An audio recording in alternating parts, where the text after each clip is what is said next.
India's most affordable electric 3-row MPV, electric family MPV, is also the one that gives you the most affordable running cost per person per kilometer. Let me show this right away and then we start a video. The battery pack is 51.4 kilowatt hour and you're paying approximately 8 rupees per unit, which means for a full charge just over 400 rupees. You get a range of 425. This boils down to a running cost per kilometer of 96 paisa. It's a 7-seater, amazingly low 14 paise per passenger per kilometer in the Clavis EV. Unbelievable, right? Well, welcome to the world of EV. The world of affordable EVs for family usage is just not about the per kilometer running cost, but also the TCO factor, the total cost of ownership. Now, when you live with an EV, per year basis for servicing, you're paying a lot less. Remember, there is no engine oil, no oil filter, no air filter, and so on. A lot of components are not there in an EV which are otherwise present in an ICE version. Talking of ICE, let me also clear the air over here.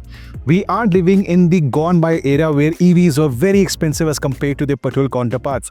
For example, the top spec version of the Clavis EV versus the top spec version of the turbo petrol automatic, the difference is only about 1 lakh rupees, and you can recover that 1 lakh rupees in approximately 15,000 kilometers. After that, per kilometer running cost, it's a joke, under 1 rupee per kilometer. So that is the kind of narrow price difference which is present nowadays. In fact, if you go for the lower battery version, the base entry level EV with the smaller battery, that's actually neck to neck in terms of the same pricing of the same version with the turbo petrol automatic.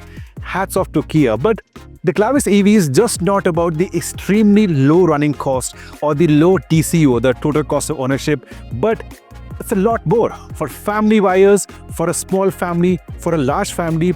Differences with the ICE version, the battery packs, the range, the fabulous interiors, the features on offer, the driving behavior, the NMC battery pack, and a lot more will be covered in what is possibly the most detailed video on the Clavis EV on YouTube right now. My name is Bani Punia. Say hello to a new benchmark in the price segment.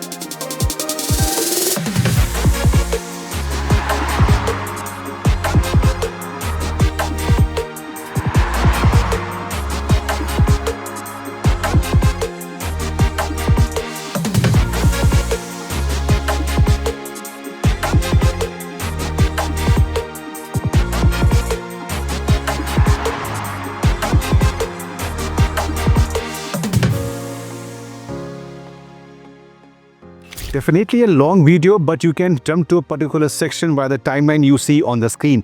However, if you're in the market for an EV, I urge you to stay with me for the entire video because I'll try to answer all the questions out there what people have been asking us. First of all, the versions and the pricing. It's not available in so-called a base version that the Kia offers in smaller cars, but we have two battery packs, a smaller battery pack of 42 kilowatt hour and a larger of 51.4 kilowatt hour. In terms of versions, there are mainly 3 versions on offer. The HTK plus the entry level, really great value for money. Again, it's a so-called entry level, but it's feature loaded, including the twin screen setup, including the kind of lights you see on the Clavis across the range. Then you have the next version, the HTX. The HTX is available with both battery packs, a smaller one and the larger one. With the larger one, with the price difference, you get the extra range and you get these aero alloy wheels as well. And then you have the fully loaded HTX Plus, only with the bigger battery pack. You also have everything from your ADAS to the panoramic sunroof to the seat ventilation that is fully loaded. Now do remember, these are ex-showroom prices without the charging infra into place. You can purchase the AC, home AC charging setup from Kia itself. There are 2 options, a smaller 7.2 and a bigger 11 kilowatt setup. If you go for the bigger one, you can charge the larger battery as well in approximately 4.5 hours. So I think even a smaller one will suffice for most people. You come back from your work, you put the car on charging at around 8-9 p.m. early morning, it will be fully charged. Pricing approximately 54,000 for the smaller one and 62 for the bigger one. These are from Static. They come with a 3-year warranty and the pricing includes the installation as well. The team will come, they will install the chargers, so you have to pay this extra over the ex-showroom price. I spoke to Kia about the availability of third-party chargers. Can owners purchase them? Well, Kia was against it. So yeah, you have to purchase the car and you have to compulsory purchase the static chargers as well from them. Now, how different is the EV version as compared to the ICE, petrol or diesel? Well, overall design remains same. The width, the height, the length, the wheelbase is same, but clever small changes. For example, the bars are now connected right over here. The LED lights are same, they are connected. You also have fog lamps on the lower side. On this part, there is no grill, it's an EV, and instead of grill, you have the charging outlets at the front of the car, something we have seen in the Creta as well. If the car is unlocked, I simply press this and the flap opens up. It's pretty big. You also have the bar for the indication of the battery left on the right side. On the left side are the connectors for your DC fast charging or the AC charging at your home. So that is the charging setup for the Clavis EV. I close this. You have a total of 4 cameras and 3 radars, again for the ADAS as well. 2 cameras, one at the front right over here, one at the back, and 2 on the outside mirrors at both the ends, and 3 radars. Great sporty looking pseudo skid plates on the lower end, and the same color is also there at the back. From here on, the car is largely same apart from the alloy wheels. The top spec versions, they get you 17-inch aero wheels. They say a slightly better coefficient of drag in the way the Clavis EV will cut through air. Let me get out my notes pad as well. As compared to the ICE, you have gone down from 0.32 CD to 0.29 CD. It's because of the active aero flaps. You have them right on the front part. That's also because of the aero wheels on this part. Top spec has 17-inch alloy wheels with the MRF tires. The width is 215 millimeters. If you're in the lower version, you have 16-inch alloy wheels, but the width remains same at 215. Here on, I think the car is almost same. Outside mirrors with the indicators and the cameras right over here for the surround view camera. You also have this garnish for all kind of versions, the standard and the top spec. I'm told even this adds slightly to the way the car cuts through air. A request sensor for the outside door. This garnish I think is slightly different, but same kind of car.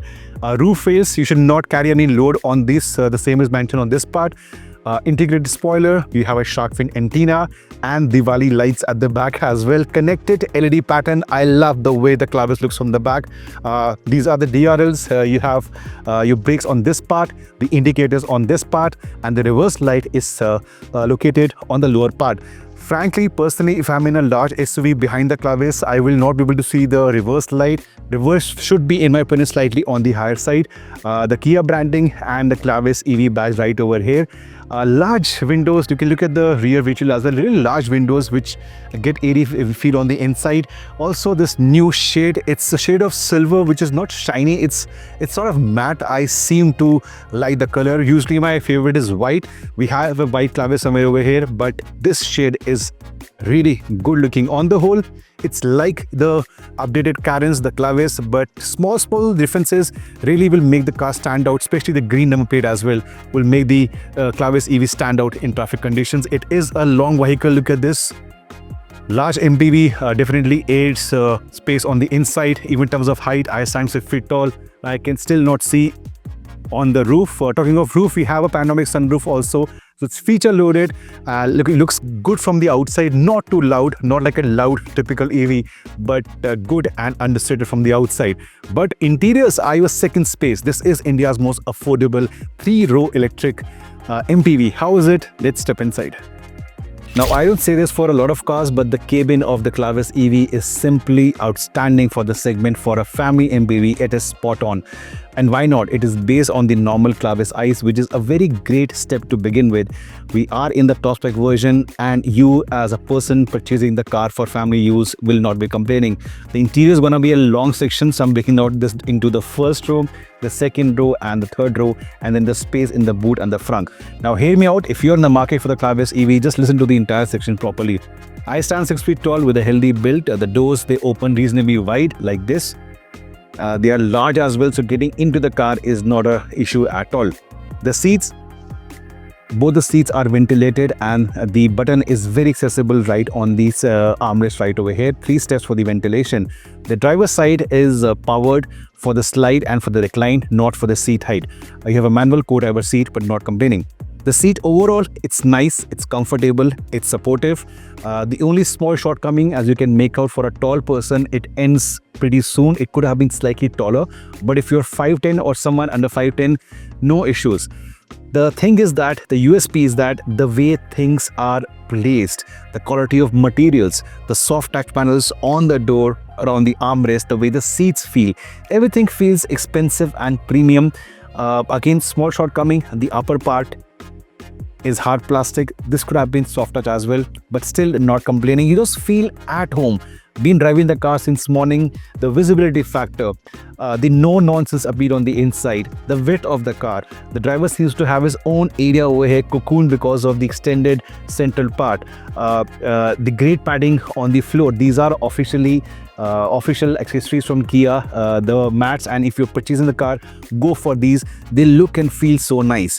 The door pads, they are so generous. They have proper compartments for your bottles, for a wallet, for knickknacks, for your car cloth. They are big enough to hold large bottles, big enough to hold 3 or 4 small bottles. And then clever storage spaces. There is a place under the armrest on the door pad to keep a small mobile phone, for example, or some keys, for example. The same is also on the co-driver's side door and at the rear, which I'll explain you at a later stage. Storage spaces, this is pretty deep. You get the hand going inside, not ventilated, but pretty deep. You have 2 clever cup holders. Why do I call them clever? Well, you can push this panel to open up more space, or if your cup is smaller, you can push it to make it a proper sort of a compact cup holder. So ample space right over here, and the accessible buttons for your seat ventilation, for surround view camera, for auto hold, for downhill descent, and so on. Everything is very ergonomic. A wide place to keep the largest of phones for your wireless charging, and multiple charging outlets. In total, on the inside, you have 5 C types, 1 USB, 1 12 volt, 1 V2L. For the front passengers, 1 12 volt, USB and C type. Again, I told you, large area for your phone. This panel is clever. We've seen this earlier. You can switch between the AC controls on the touch panel or for the audio system as well. So less area, but both the functions. Connected screens. These are 2 screens but connected in one go, and the audio output, the quality from the Bose system is really terrific for the price point. Rear camera and the surround view camera displays on this side. It's not too sharp. We are just expecting too much from Kia. It's not very too sharp. Maybe something Kia can work on, but otherwise you have the surround view camera on the display. You also have the blind spot monitor that displays on the speedometer, which is more clever because you don't have to take your eyes towards the left to see the blind spot monitor. Steering wheel, a big fan of this. It's flat bottom, 2-spoke, looks and feels nice, solid. Also has the buttons for your drive modes on the left side, and the left side buttons also have the controls for a few ADAS features like adaptive cruise control, the lane keep assist, and also the button to toggle between the information on the speedometer console. On the right side, you have the buttons for your audio mode, volume, picking up a call, and so on. So that is sorted. On the front part, you have a few panels which are finished in denim cloth. The left side and the right side looks and feels nice. Your horizontal AC vents, and again a sizable glove box. Not cool, but a sizable glove box. So this car is all about being practical, being spacious, no nonsense, and feature loaded. You also have a panoramic sunroof on this part, and storage spaces. In spite of these sunroof controls, I still have place to keep my sunglasses. Both the visors. For the co-driver, you have a mirror. For the driver, you have a ticket holder on this side. So yeah, things are pretty good upfront in terms of what you get at this price point. No big reasons to complain. Yes, the seat could have been longer, the backrest for a tall person, but that's not going to be a deal breaker in my opinion. So sorted over here. Look at the headroom. I stand 6 feet tall. I'm pretty happy, pretty sorted up front, but the second and third rows are very important for a typical Clavis EV buyer. Disappointment or happiness? Let me show it to you. You buy an MPV for your family, and if your family is happy, you are sorted. With the Clavis EV, now hear me out. The front seats are basically for a person who is 5'11". I stand 6 feet tall. I have around 3 to 4 inches of knee room left over here. If the tray was not there, possibly 1 more inch as well. But the tray is going to be useful for your younger ones. They can put a small iPad here, a small cup here, or some items on the go. It can take in some kind of load, I am told. I close this, we get access to multiple pockets for mobiles, for your magazines, for a novel, for newspaper, which is on the lower side, phone on the upper part. On the right side is where the air purifier comes into the picture. Good for Indian conditions, has the mode or the fan speed as well, but it will eat into the knee room of the passenger. My sincere request to Kia, try to relocate this, because otherwise it's a very spacious place, but if a tall person sits over here, it will hamper into the knee area. Nevertheless, I've got ample amount of headroom. Because of the sunroof, the AC vents are on the left side, which can be adjusted from the rotary dial. The flow is pretty good. Independent lights 1 and 2, the handlebar, the hook, and for the Indian summer, you have a manual sun blind as well. Like the front seats, getting into the second row is not a task. Again, the door pads are large. You have more space under the armrest on the door pad to put small items or a phone. No cup holders on this part. That is a small omission, but this is pretty wide. So if only 2 are traveling over here, this is a sizable wide armrest. For tall people, under-thigh support is decently good. I can take my feet under the left seat very easily and go for an extended relaxing break on the move. Moving on, you are offered a flat floor right over here. Talking of floor, I spoke to Kia because of the battery pack under the floor. This area for the driver and co-driver is slightly higher up by 10 millimeters as compared to the normal Clavis Ice, but on a daily basis you won't be feeling that. So you're not sitting in a knees high position, you are still pretty much comfortable. I told you the AC fan speed is on this part from the rotary dial, and 2 C-type outlets and the V12 support. Under the V12 support, again space to park your mobile phone. So practicality point of view, space point of view, the look and feel point of view, I have no complaints over here, apart from the fact that possibly they could have put cup holders here, but that's not going to be a deal breaker. You have the huge panoramic sunroof, which always aids in visibility. I'm all in for sunroof mainly because if it's a good weather, it's a good day like Bengaluru, lovely weather, you can open the sunroof. But in other situations, you take back the sun blind and the interiors just start feeling so much more airier. No third row headrest right over here, but you have a proper seat belt for the third passenger. These headrests of course are adjustable. I forgot to add that for the front 2 passengers, the seat belts, they can be adjusted for height. They are height adjustable seat belts on the pillar right on this part. So first row, I was impressed. Second row, I'm happy. But the important third row for your kids, will they be happy?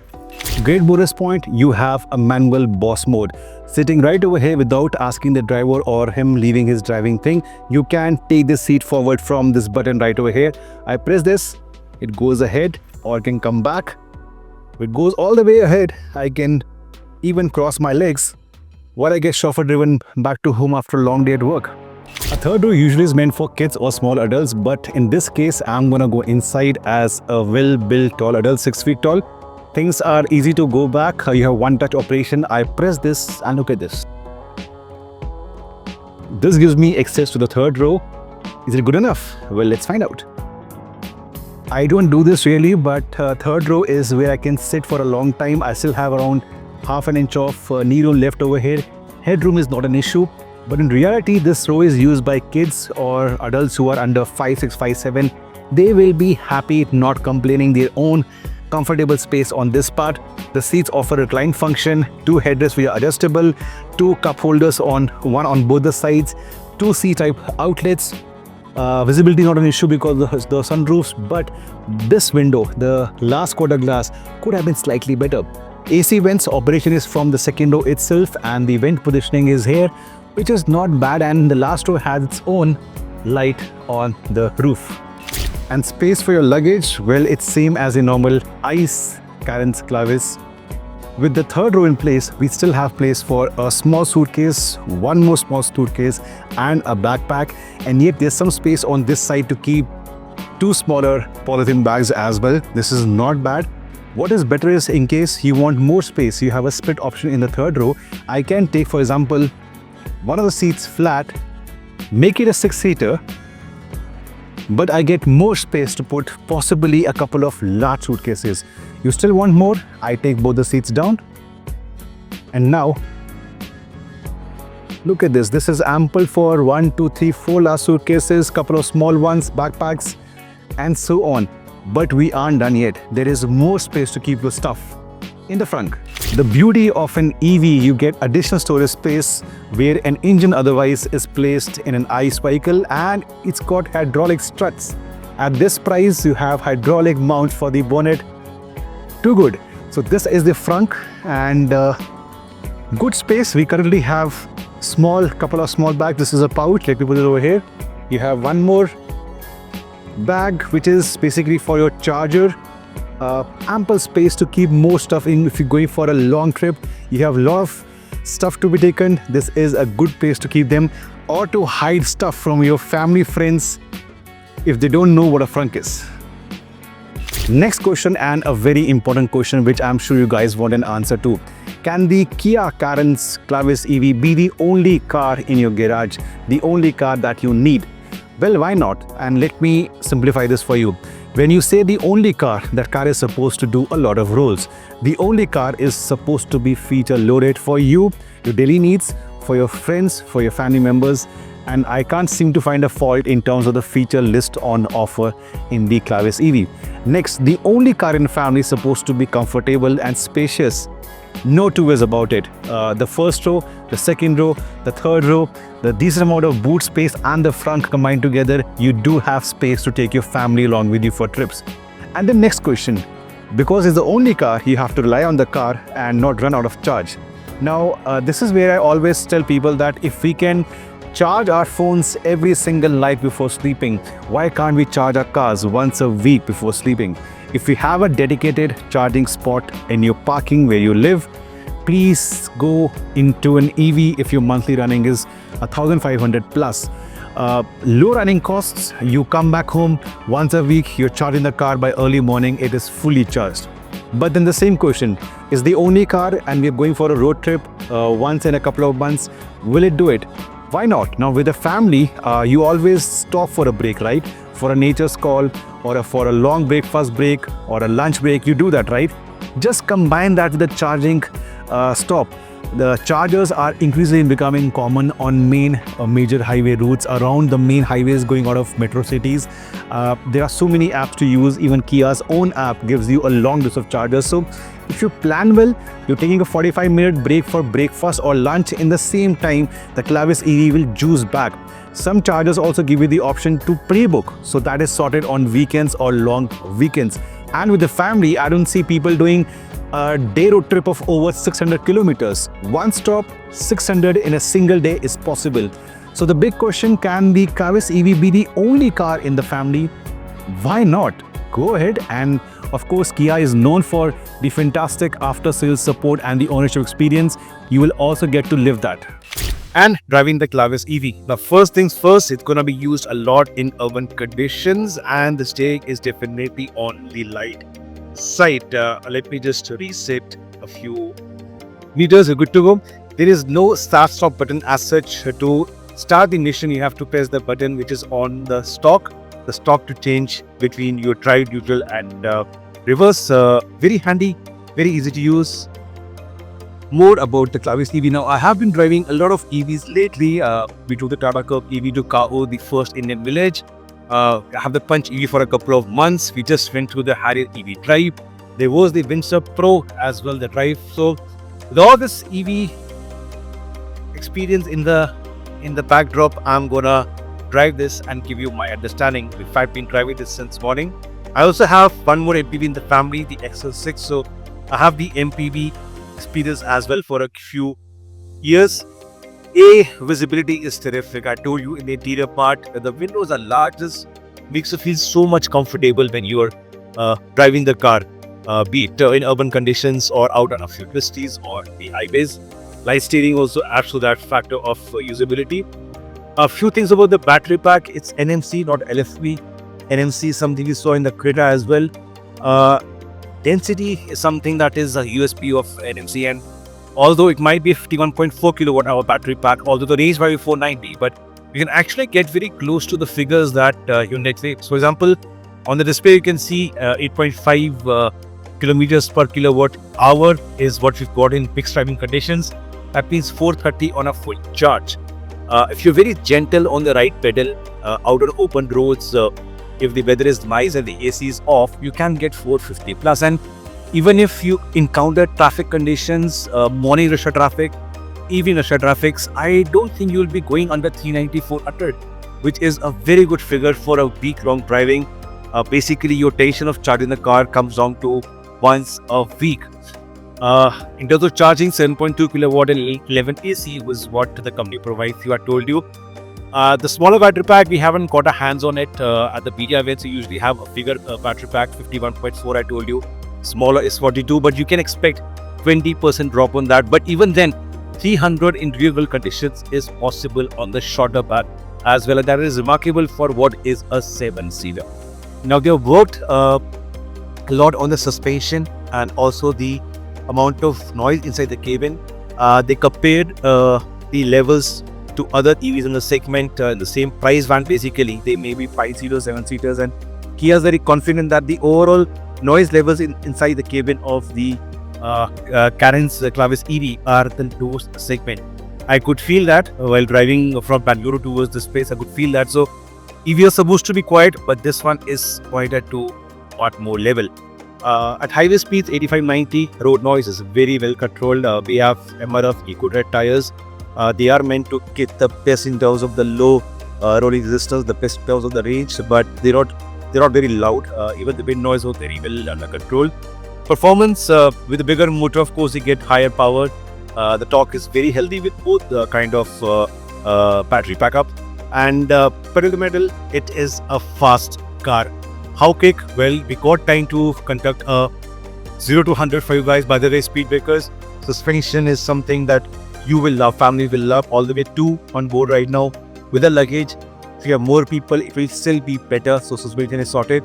So how quick is the car from 0 to 100? In the sport mode, we have 3 modes: sport, eco, and city. We'll see for yourself.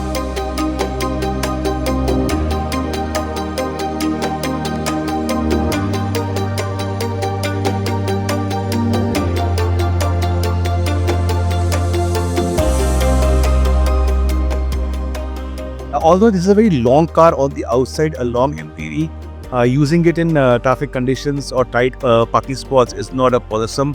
You have the surround view monitor, that is really very helpful. And the way this handles, it handles more like a smaller car. This is a compliment. Handles more like a smaller car. So even if you're coming up from a hatchback or a sub-4-meter compact SUV to the Carens Clavis, you will not be having issues or problems. You will not feel afraid or intimidated while driving the car with a full load with people around you. So that is a plus point of the way the Carens or the Clavis eyes also feels, and it gets carried over to the EV counterpart as well. Now, to accommodate the battery pack, the floor is about 10 millimeters higher up. You don't feel that very easily. There's still a lot of space for you to move around. Your feet are not in the up position, so it might be 10 millimeters higher up, but you don't feel that very easily. You're still in a comfortable situation. Being behind the wheel for almost 3-4 hours. Under-thigh support is average, slightly good, not very good. It's between average and good, but I'm not complaining because it just feels so nice to be surrounded by good quality materials. A lot of features. Is doing a slightly off-road patch over here. But suspension really needs a big compliment from my side. The engineers have done a fine job of tuning it. I am on an off-road patch, overtaking another 3-row vehicle without me feeling all over the place. You can make out I've overtaken a vehicle. Suspension is really good. If you do take a test drive, take an extended test drive, and you will understand what I'm talking about. Savings part, very important. Now, in case you're using a Clavis turbo petrol automatic, around 11 kmpl, and depending on the city you are in, you'll pay 9 to 10 rupees per kilometer in terms of running cost. This one I showed you in the starting is less than 1 rupee. So difference is 8 to 9 rupees per kilometer. Your monthly running is 1,500. In case you save around 12,000 rupees per month, which is a good 1.44 lakh rupees in 1 year. Add in the cheaper servicing, it's 1.5 lakh rupees in 1 year. Keep the car for 4 years, it's 6 lakh rupees saving. So I usually say if your running is over 1,500 a month, you have a dedicated parking with a charger installed, go and buy an EV. Your savings over the years will be tremendous. Plus the driving experience, the noise-less operation, the oodles of torque available from the word go, and a few more changes as compared to ICE. The overall experience is really nice. I do agree, resale will not be maybe as good as an ICE vehicle, but then again, the savings are really substantial. And time for my verdict on the Clavis EV. I'm genuinely impressed, Kia, genuinely impressed. Now, while the world has been talking lately about EVs like Windsor, the twins from Mahindra, the Curve EV, the Harrier EV, the Creta EV, we also need to talk about the Clavis EV. This is such a clever piece of engineering, a clever product. This space was completely vacant. EVs have been picking up pace. The models I spoke to you about are great products in their own segment, but sometimes we Indians need a three-row offering. Till now, the only option was, in terms of affordability, was from BYD, the E-Max, but that's over 26 lakh rupees ex-showroom, and the third row, frankly, is tight. I cannot recommend that as a family vehicle. But this, I can, without any shortcomings or any cons which could be a deal breaker. It looks polished, love this shade. The interiors are great in terms of practicality, the usable space and the features on offer. The NMC batteries, lovely setup. The density helps you to get so much more actual range. Do not go on the range as claimed by the company. You can get 425 plus in 95% of conditions. You are gentle on the right pedal at highway speeds 450 plus. It supports DC fast charging. And then Kia's overall ecosystem that they're trying to create, the Bluetooth connectivity, the apps on offer, level 2 ADAS, the safety features, and Kia's well-known after-sales support. I think this is the right time for you to step into the worlds of EV. It can be your only EV, it can be the touring EV once in a while, it can be your family EV as well. No really big shortcomings, great pricings, and good work on less versions, no confusion. If there's anything else that I have not covered about the Clavis EV, please ask me in the comment section below. I'll be more than happy to answer that immediately. And very soon we're embarking on 2 different adventures to 2 different areas of the Indian subcontinent, both in EVs. One's gonna be Ladakh and second, a special one. The videos will start coming in very soon, and for the video updates and the other updates, do not forget to follow 91Vs across social media platforms, Twitter, Facebook, Instagram, and of course, YouTube. Signing off from great Bengaluru weather in a great EV.